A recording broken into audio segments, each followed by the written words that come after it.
Hello, so today I'm going to talk a bit how I've managed the trace elements dosing in my tank. And the first thing I've got to say is that this is the first time I see all the stuff that I use gathered in the same place. And it makes me realize that it's getting a bit out of hand, it's a bit crazy. But I'm going to talk a bit what I know, about what I don't know, and hopefully some of you watching the video can help me out and tell me if I'm doing some things here that can be improved or if that's something that I'm doing are plain wrong. Because the base of the program is the Red Sea Colors program, which includes normally 4 bottles. I got these large jugs because it's cheaper to get them in larger amounts.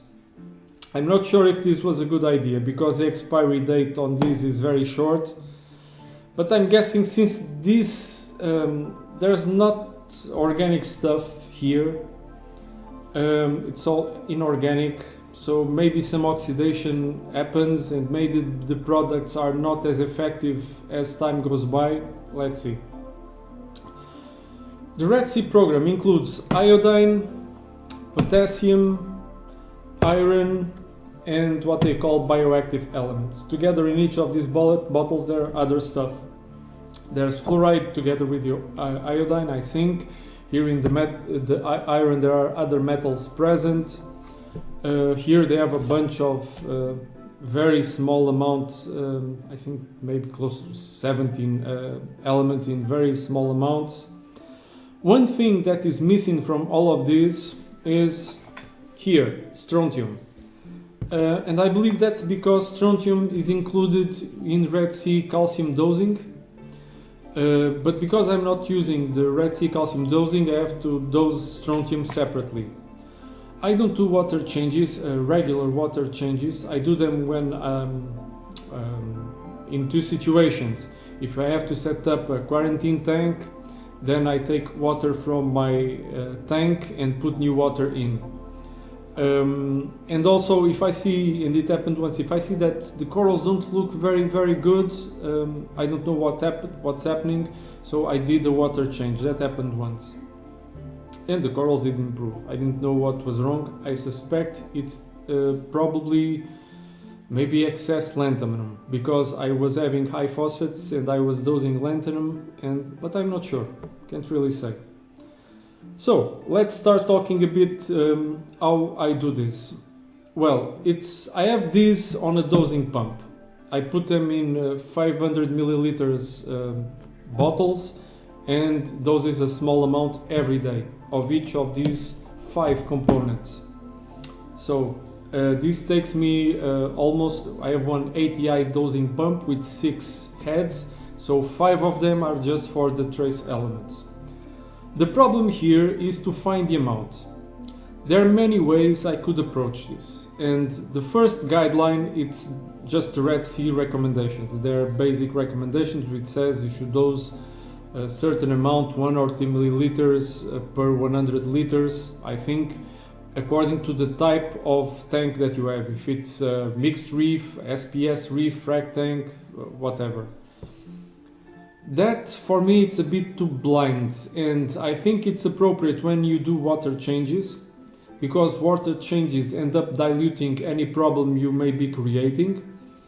But if you don't do regular water changes, I think it's a bit dangerous to follow such simple guidelines, because each tank is different, and I don't buy what they say that everything here is consumed in proportion in every tank just the same. No, I much believe what they say in their more advanced recommendations when they say you should test it. And to test it you have 2 ways. Either you do ICP tests, or you get your own tests and do the tests.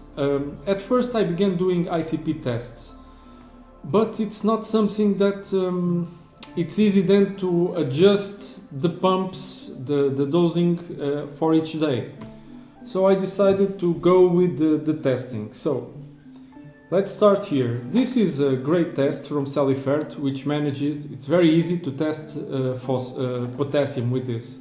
So you should have normally around 400 of potassium, and this test is very good to detect and it's very simple to do. So potassium, it's the easiest problem to solve.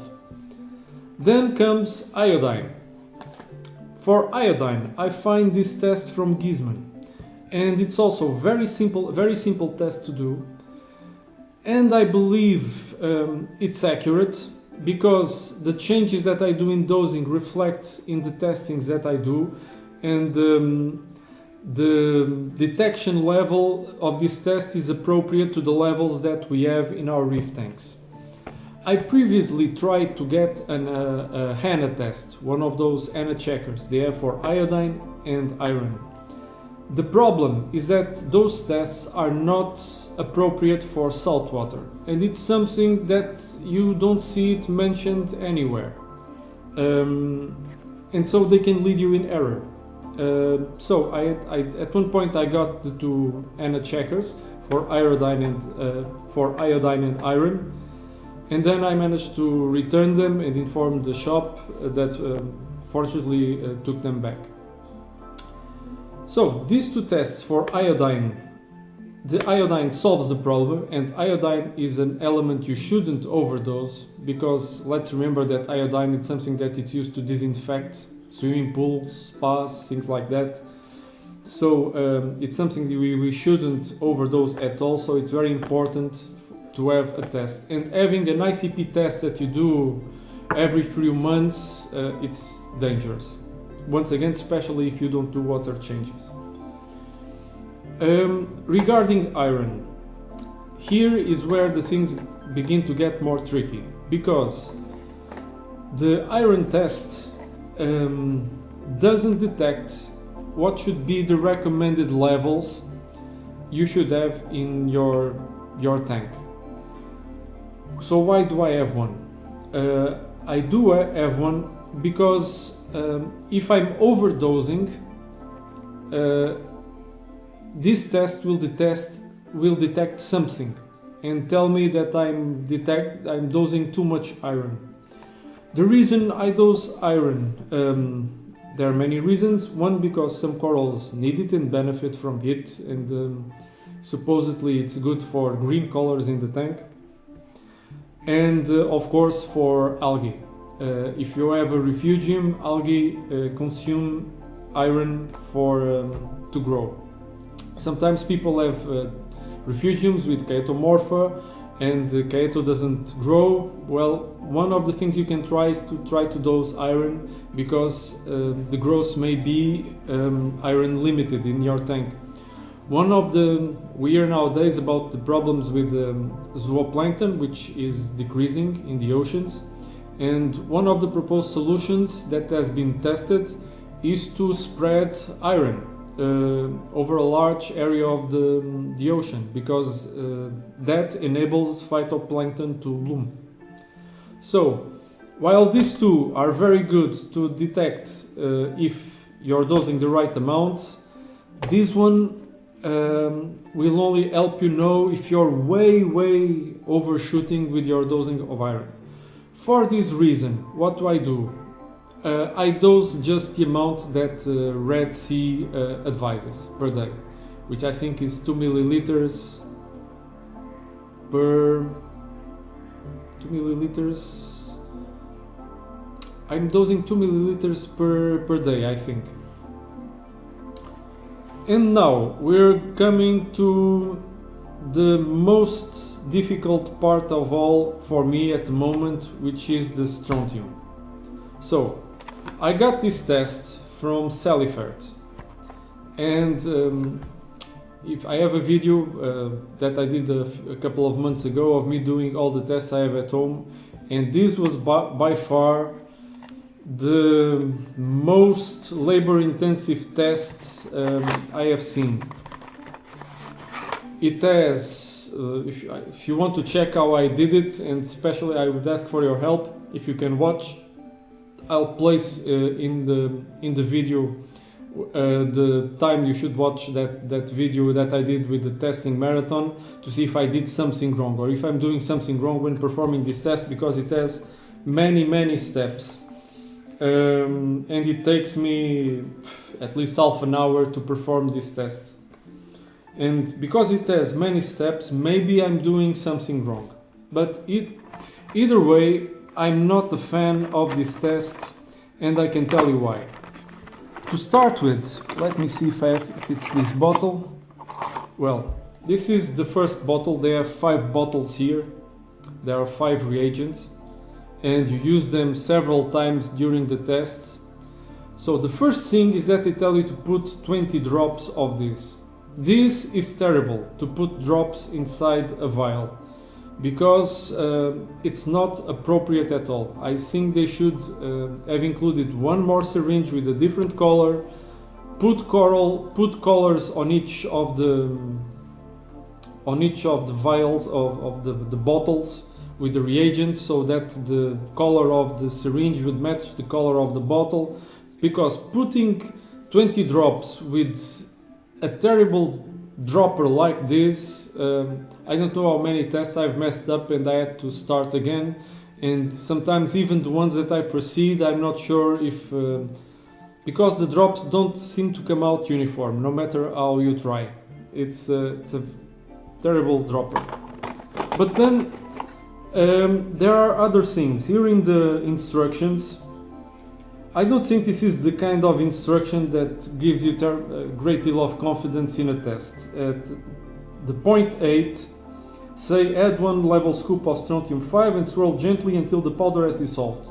Let it stand for 12 to 15 minutes. Why 12 to 15 minutes? Isn't that going to affect the test? And if it's not affecting the test, then why don't you just say 12 minutes? So this, I didn't like to read this when I saw it. Let it stand 12 to 15 minutes. And the fact is that I'm having problems with this test, because I've been dosing strontium and testing, and I can't get any detectable level of strontium in the tank. So what did I do? I tried to do it in a larger scale, a smaller scale. I went to, because I'm using this from CCAM, and they have a calculator on their website to tell you where you put the number of liters of your tank, your actual level of strontium and the level of strontium you want to achieve, and they'll tell how many grams you should dose. And this is something that you can normally just put the powder in the tank. I didn't. So what did I do? I performed this test. I went to the calculator and I saw that with 17 liters of water, if I add 6 grams of strontium chloride, which is what's inside this bucket, you should raise your strontium levels from 0 to 10.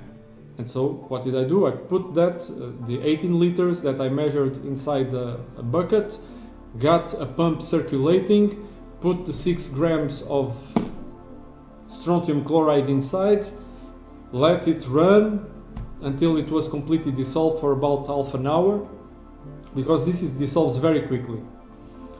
And then I measured, and once again, measuring with this test kit, I got undetectable levels of strontium.